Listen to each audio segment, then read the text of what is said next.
In my 16 years of youth ministry, without fail, around this time of the year, a lot of students start to struggle. And I don't think that's by coincidence. I think it has a lot to do with the school schedule and the educational schedule and the academic schedule, whatever we want to call it.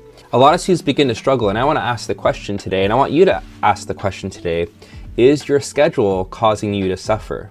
If that sounds interesting to you, stick around. And so just as I said, around this time of the year, like November, a lot of students start to struggle. I see a lot of students struggling in their faith, struggling academically, they're stressed out, and a number of these kinds of issues start to happen at this time of the year. And I think also around like the March, April part of the second semester. Why does that happen exactly? I want to pose the question to you. I think everybody has to answer the question for themselves, because I will say that this is not a one-size-fits-all answer. I won't say that for everybody the answer is going to be it's your schedule, and maybe more specifically your choices or your family's choices or your parents' choices to pack your schedule or to craft the schedule in a certain way. But I will say I think a lot of you are struggling in this way because of what you've committed to and what you think you have to do in order to get into a certain school or a certain level of school. And so already I might lose some of you guys right there, because you're like, well, I don't agree with that, or I don't feel as though there's anything I can do about that. Because even if I agree with you, Pastor Paul, that my schedule is causing me to suffer, I don't think I have a choice.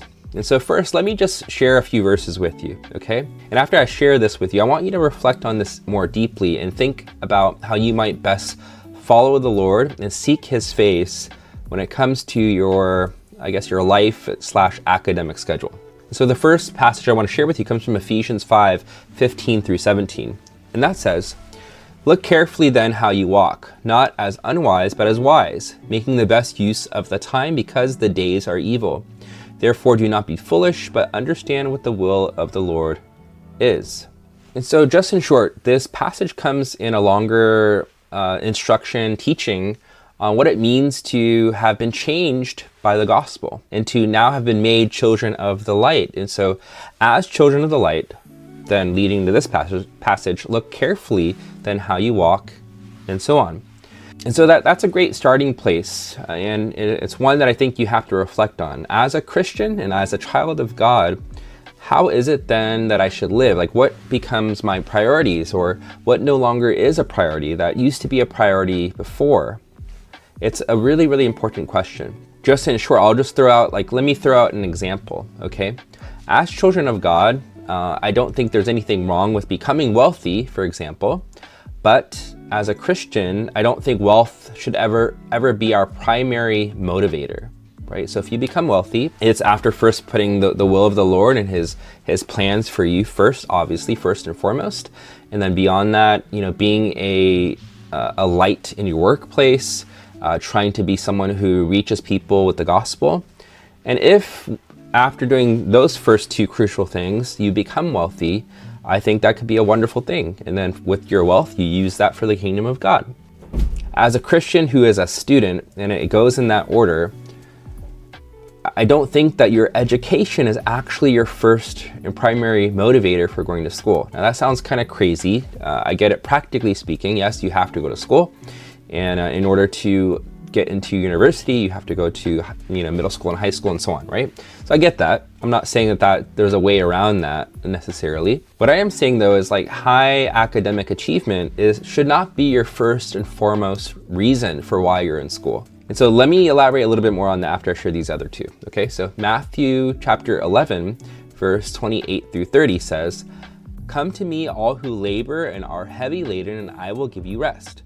Take my yoke upon you and learn from me, for I am gentle and lowly in heart, and you will find rest for your souls, for my yoke is easy and my burden is light." Another reflection question you have to ask yourself is, by me trying to be a high academic achiever, and for some of you, you're actually probably thinking well, I'm actually not trying to be a high academic achiever. I'm just trying to do what I think is the bare minimum. However we want to frame that, if in your pursuit to do whatever you feel you need to do academically and in your life, if it's bringing you burdens, if it is causing you to feel anxious, if it's causing you to feel as though you have this heavy weight on your back and every day you have to carry it and you just have to figure it out by yourself. If that's where you find yourself, then you need to hear the words of Jesus, who says, "Come to me, all who have these heavy burdens, lay them down before me and I'm going to give you rest." And then in exchange for the burdens that you are carrying, you now take on the burden of Christ, which is actually a very light burden by comparison, because the burden before, you trying to carry it by yourself, is heavy because you're alone. You're trying to do it all by yourself. It's not actually possible. But then to carry the burden of Christ that he gives you, the burden to share the gospel, the burden to be a worshiper, and so on, that's a much lighter burden because he helps you to carry that burden. Let me share one more verse with you and I'll share a couple words. Psalm 127 verse 2 says, "It is in vain that you rise up early and go late to rest, eating the bread of anxious toil, for he gives to his beloved sheep." In this verse, what do we see? Somebody who, they get up that extra early to get the work done, and they go to bed because they're just working all day and all night. That's probably how many of you guys feel. You get up early for school, and then after school you have maybe some activities, and whether or not you have the activities, you spend hours doing homework and studying. And you feel as though this is the only way to do this. This is the only choice. But what does the psalmist call that? It's eating the bread of anxious toil. You're just causing yourself to feel more and more anxious because you feel as though this is the only way. Like me losing sleep, I'm getting 3 hours of sleep a night. I have no choice. And the reality is, I think from like a health perspective, from a psychological perspective, like it just actually is not the truth. This is not good for you, like to be losing out on sleep, and I would make the case as well, and I'll make some points now, losing out on fellowship, losing out on the word of God, which is your spiritual bread, right? If you're not eating your spiritual bread, in short, you're going to be unhappy. You will be anxious. You will be depressed. You will feel aimless. You will feel like the weight of the world is on your shoulders and you have to do all of this stuff. And if you don't, you're not going to make it.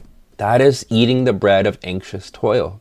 I want to petition to you today. I don't think that this is the life that the Lord wants you to live. He doesn't want you to become some kind of zombie that's just like walking through this and just getting it done and just kind of almost mindlessly just walking forward. What he wants you to do is, like, with every single thing, that you bring it to him. You cast your cares and your burdens to him and you trust him. And some things he might ask you, and it might be the wisest thing not to do it. And that sounds crazy, right? It might be like instead of the 4 or 5 AP classes, you're only going to take 2 or 3. Is that so crazy?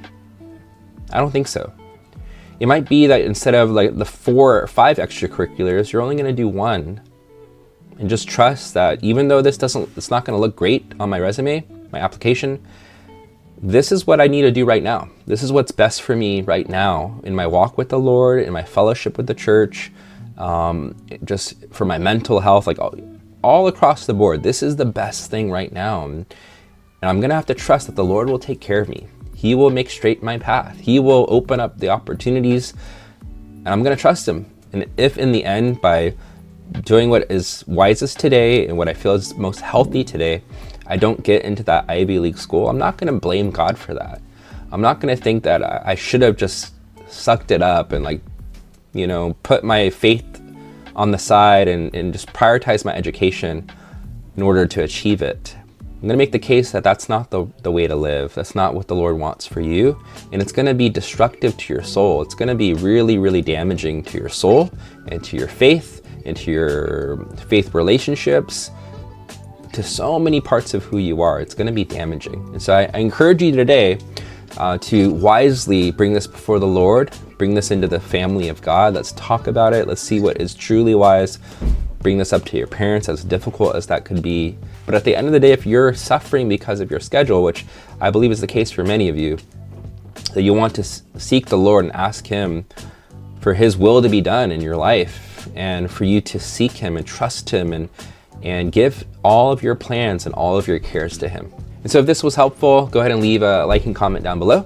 Subscribe if you're not a subscriber already. But that's it for today, guys. God bless you. Love you. Peace.